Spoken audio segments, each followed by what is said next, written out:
성공에 가장 큰 가치를 두다. 성공지상주의 종알선생입니다. 지난 시간에 심리학이 탄생한 배경과 관련해 인간의 마음에 대해서 알아봤는데요. 이 마음은 겉으로 드러나게 되면 행동이라는 것으로 관찰이 되고 그것으로 성격을 알 수 있게 됩니다. 성격이란 행동에 나타나는 어떤 일관성 있는 그 사람의 특징이라고 할 수 있는데, 행동의 바탕이 되는 것은 그 사람의 감정, 욕구, 의지, 인간관계 등이 될 수 있겠습니다. 성격은 부모로부터 받은 유전자와 어릴 적 환경이 복잡하게 얽혀서 나타난다는 견해가 유력한데, 이란성 쌍둥이에 비해 일란성 쌍둥이 쪽이 성격상의 공통점이 훨씬 많다는 점을 보면 성격 형성에 미치는 유전자의 영향을 미루어 짐작해 볼 수 있습니다. 하지만 저는 유전자의 영향보다는 환경의 영향이 훨씬 크다고 생각하는데, 다음 두 가지의 예시를 통해 풀어보도록 하겠습니다. 첫 번째 이야기는 아말라와 카말라 자매의 이야기입니다. 1920년 인도 동부 정글에 있는 늑대 동굴에서 한 자매가 발견되었습니다. 그 아이들은 늑대들과 함께 생활하고 있었는데요. 늑대들이 그 아이들을 자신의 일원으로 받아들이고 키웠던 것이죠. 그 두 소녀는 생물학적으로는 분명히 사람이었지만 하는 행동은 늑대와 거의 똑같았습니다. 네 발로 기어다니면서 동물이 우는 소리를 내고 생고기를 뜯어먹었습니다. 그 이후에 두 아이는 고아원으로 보내졌고, 2살짜리 동생에게는 아밀라, 7살짜리 언니에게는 카밀라라는 이름이 붙여졌습니다.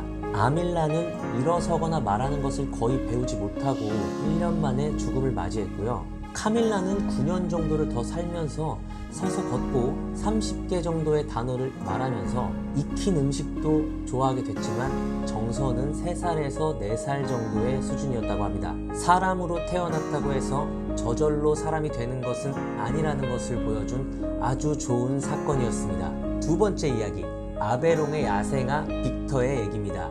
이 아이에게는 빅터라는 이름이 붙여졌고, 이타르라는 젊은 의사가 양육을 맡았는데, 그 의사의 보고에 의해 밝혀진 중요한 사실은 빅터의 지능이 덜 발달된 것이 아니라 자신에게 꼭 필요한 환경에 대해서만 지능이 발달했다는 점입니다. 인간의 발달은 반드시 정해진 방향이 아니라 환경에 따라서 전혀 다른 방향으로 발전할 수 있는 다양성을 지니고 있다는 거겠죠. 스위스에 있는 한 동물학자가 인간이 다른 동물에 비해 미숙한 상태에서 태어나는 생리적 조산의 단점을 지니고 있는 대신에 그만큼 성장의 다양성을 가지고 있어서 성장 과정에서의 환경의 중요성을 강조한 바가 있습니다. 이처럼 사회에서 격리돼서 자라난 어린이들의 예가 상당히 많은데, 미국의 심리학자인 징그라는 사람이 징그럽게도 끈질기게 이에 대한 기록을 하나하나 취합해서 논문으로 발표했습니다. 그 논문에 의하면 격리된 어린이의 대부분은 말을 하지 못했고, 일정 연령이 되면 자연스럽게 서서 걸어야 하는데 그렇지 못했다고 합니다. 같은 맥락으로 옷을 입거나 화장실에 가서 볼일을 보는 등 기본적인 생활 습관들도 일정 연령이 되면 저절로 습득하는 것이 아니라 자라는 환경에서 배우게 된다는 겁니다. 사람의 성격은 4년마다 변한다는 말이 있습니다.